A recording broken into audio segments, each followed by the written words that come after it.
Grover and Grover की history की किताब है, उसका एक छोटा सा किस्सा बयान कर दूं मैं आपसे। उसमें लिखते हैं कि जब शहीद भगत सिंह को अदालत में पेश किया गया तो उस भरी अदालत में एक अंग्रेज ने उनसे सवाल किया कि 800 साल तक मुगलों ने हुकूमत की, तब तो आपने बम नहीं फेंका, और हमने सिर्फ 150 साल से हुकूमत की और आपने सेंट्रल लेजिस्लेटिव असेंबली में बम फेंक दिया। उसका बहुत अच्छा जवाब भगत सिंह ने दिया था कि देखिए, मुगलों ने जो हम पर राज किया है वो हमारे दिलों पर राज किया है, और उन्होंने इस मुल्क को सोने की चिड़िया बना दिया है, और इस सोने की चिड़िया की चमक से आप 7 समुंदर दूर से यहां तक आए हैं, और यहां पे आने के बाद अगर आपकी हुकूमत को अगर एक लफ्ज में, एक लाइन में कहा जाए तो वो ये है कि आपकी हुकूमत एक स्पंज की तरह है जो गंगा के किनारे हीरो और जवाहरात को चूस करके इंग्लैंड में जाकर के टेम्स नदी के किनारे निचोड़ती है, और वो इंग्लैंड मालामाल हो जाता है, और उस दौलत के मालामाल होने के बाद उससे आप अपनी तरक्की करते हैं। मुगलों ने, पठानों ने यहां नहीं किया, इन्होंने यहां की चीजों को यहीं पे खर्च किया, यहीं पे इमारत बनवाई और यहीं की धूल में अपने आप को मिटा दिया। यह था भगत सिंह का जवाब। की छुपी नहीं है कि मुसलमानों का जो किरदार रहा है, जो कुर्बानियां रही इस मुल्क की तरक्की में, इस मुल्क की आज़ादी में, वो लासानी रहा है, बेमिसाल रहा है। और अगर देखा जाए तो ये मुल्क जो है, अगर आप तारीख में देखें तो हिंदुस्तान जो हमारा मुल्क है, मुत्तहिद मुल्क नहीं था। बेशुमार राजा रजवाड़े थे, रियासतें थीं, उस पर हुकूमत करते थे उन पर। लेकिन जब मुसलमान यहाँ पे आए हुकूमत के लिए, सबसे पहला जो काम उन्होंने किया था वो ये किया था कि इस मुल्क को एक किया था, वो बंगाल से लेकर अफगानिस्तान तक, और इस मुल्क को मुत्तहिद किया था। ये हमारी खूबियां थी। अगर जंगी निज़ाम की बात करें, जो हम वार स्ट्रेटजी की बात करते हैं, तो सबसे पहली तो इस मुल्क हिंदुस्तान में ज़हीरुद्दीन बाबर लाए थे। पहला जो रॉकेट था वो शेर मैसूर टीपू सुल्तान ने बनाया था, और ये तारीख में दर्ज है। बल्कि जो विलियम कॉन्ग्रेव था, जो कि एक्सपर्ट था इसका, वो अपनी किताब में लिखता है ये कि उनकी शहादत के बाद 1799 में जब शहीद हुए शेर मैसूर टीपू सुल्तान, तो उसको उन्होंने 1801 में जब्त करके वो इंग्लैंड ले गए, और 1801 से लेकर के 1805 तक उस पर तहकीक करते रहे, रिसर्च करते रहे, समझ नहीं पाए कि इसका सिस्टम क्या है, इसकी डिज़ाइन क्या है। तो उन्होंने एक किताब वहाँ से भेजी थी, और उस किताब का नाम था फतहुल मुजाहिदीन, और वो किताब आज भी पेरिस के म्यूजियम में रखी हुई है। और उस किताब को लिखने वाले टीपू सुल्तान थे, जिसमें डिटेल डिस्क्रिप्शन था कि ये जो रॉकेट है इसको कैसे इस्तेमाल किया जाए।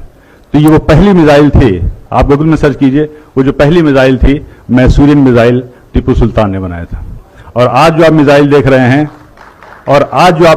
रहे हैं, अग्नि मिसाइल, पृथ्वी मिसाइल, इसके भी बानी एपीजे अब्दुल कलाम है, जिनको आप मिसाइल मैन कहते हैं और जिनको फादर ऑफ मिसाइल कहते हैं।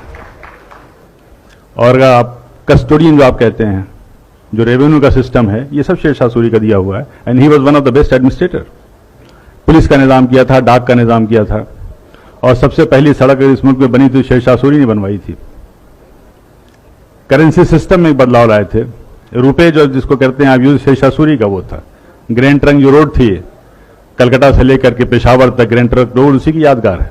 बगावत की, जंग आज़ादी की, तो पहली जो बगावत थी वो 1773 में हुई थी, और उसका नाम जो था, शायद आप में से ज़्यादातर लोगों को मालूम होगा, फ़कीर एंड सन्यासी रिबेलियन नाम से नाम था। यानी बंकिम चंद्र जी ने अपनी आनंद मठ की किताब में साफ साफ लिखा है कि उस जमाने में जो फ़कीर और सूफी हुआ करते थे, जो साधु और सन्यासी हुआ करते थे, वो एक साथ जाते थे, झुंड का झुंड जाते थे, और अंग्रेज़ों के गोदाम में वो लूटते थे, और उस कहत के दौरान वो जो अनाज लाते थे वहाँ से, वो हिंदू और मुसलमानों में तकसीम किया करते थे।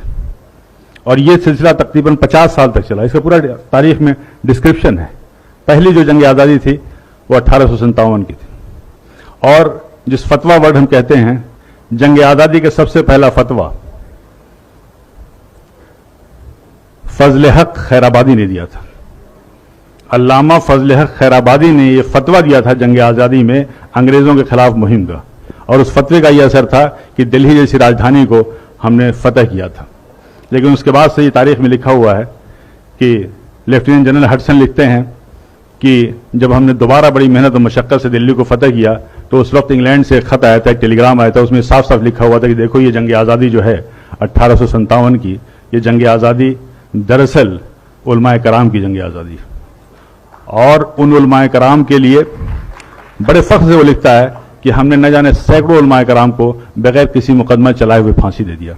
और ये कोटेड है, तारीख के फिगर्स में बता रहा हूँ कि उस ज़माने में जिन 51,200 लोगों को फांसी दी गई थी, उसमें से तकरीबन 27,000 से ज़्यादा उलमाए कराम थे जिनको फांसी दी गई थी। वीर सावरकर ने अपनी किताब में जॉन मैकलसन का हवाला देते हुए कहा था कि 1857 की जंग आज़ादी में अगर सबसे ज़्यादा किसी का नुकसान हुआ तो मुगल की जो आखिरी रोशनी थी, आखिरी बादशाह थे बहादुर शाह जफर का हुआ। और उन्होंने उसका जॉन मैकलसन का हवाला देते हुए लिखा है कि एक बार उनको नाश्ते पे जब उनसे इसरार किया गया तो बहादुर शाह जफर ने कहा था कि मुझे ख्वाहिश नहीं है। उसके बाद से वो लिखता है कि हम लोगों ने उनकी आंख में जहरीले ऑइंटमेंट लगाना शुरू कर दिए ताकि उनकी बीनाई चली जाए। और उन्हें इस बात का इल्म था कि इस्लामी कानून में, इस्लामी शरीयत में कोई नाबीना अंधा शख्स कहीं का हुक्मरान नहीं हो सकता। और फिर वो दिन भी आया जब उनसे उनकी मर्जी के खिलाफ नाश्ते में उनके प्लेट पे लाल मखमल से ढके हुए 3 सर लाए गए थे, जिनमें 2 सर उनके बेटों के थे और 1 सर उनके पोते का था। ये थी कुर्बानियां। क्या जुल्म सितम के बाद भी मुसलमानों के लिए कहना पड़ेगा कि जंग आज़ादी में शरीक थे या नहीं? क्या अब भी इस उन्वान की जरूरत है? अब भी इस प्रोग्राम की जरूरत है? क्या चांद सितारों की मौजूदगी के लिए बहस होगी? कतई नहीं।